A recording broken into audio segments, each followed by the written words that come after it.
আসসালামু আলাইকুম, সবাইকে স্বাগতম ঘরের গল্পে।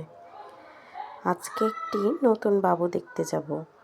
আপনাদের ভাইয়ার চাচাতো বোনের বাচ্চা হয়েছে, তাই তাকে দেখতে যাব। নতুন বাবু দেখব আর খালি হাতে দেখব সেটা তো হয় না।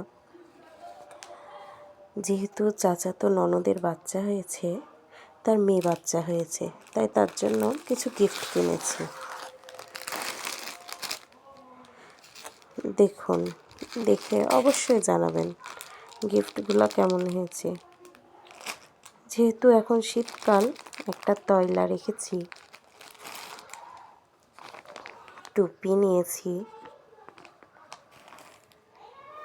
দুইটা গরমের পোশাক, এটা একটা, এটা একটা,